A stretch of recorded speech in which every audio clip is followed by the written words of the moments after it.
Dumoble na ang presyo ng mga bulaklak sa ilang mga tindahan sa Dangwa, 2 araw bago mag-undas. Ayon sa ilang mga nagbebenta, malaki ang naging epekto sa kanilang mga supplier ang bagyong Christine, kaya hindi maiiwasang magtaas ng presyo. Pero may mga pangilang-ilan na nagdesisyong hindi na magtaas. Wala naman raw kasing bagong bagsak ng mga bulaklak kaya hindi na rin nila tinaasan. Naglalaro na sa 100 hanggang 350 pesos ang centerpiece.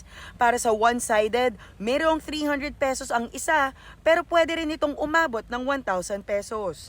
Ang mga basket of flowers, 300 pesos na ang pinakamura pero 1,000 naman ang pinakamahal.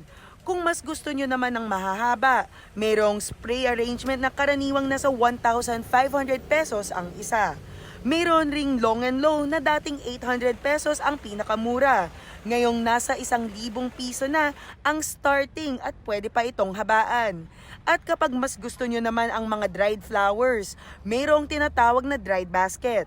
Nasa 250 pesos na ngayon mula sa 200 para sa small.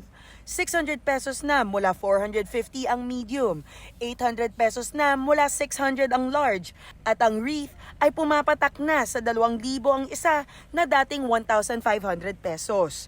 Available rin ang heart arrangement na naglalaro sa 1,000 hanggang 1,500 pesos. Samantala, kung para kolumbaryo ang kinakailangan nyo, pwede itong ipasadya na may presyong nagsisimula sa 500 piso pataas, depende sa mga mapipiling bulaklak na gagamitin. Para naman sa mga taong-taong suki ng Dangwa, pareho pa rin ang presyuhan ng kanilang binibiling bulaklak.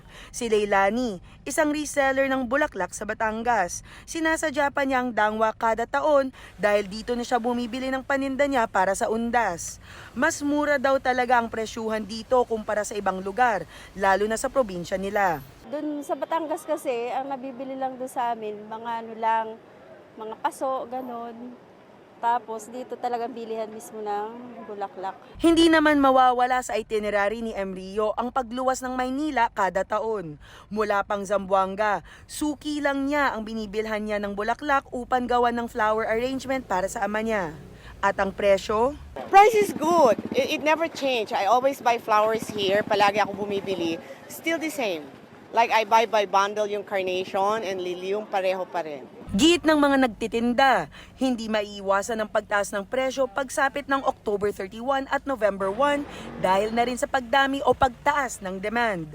Payo nila, ngayon pa lang, mabili na ng mga bulaklak na dadalhin sa undas upang makasulit at makaiwas pa sa siksikan. Denise Osorio, para sa Pambansang TV, sa Bagong Pilipinas.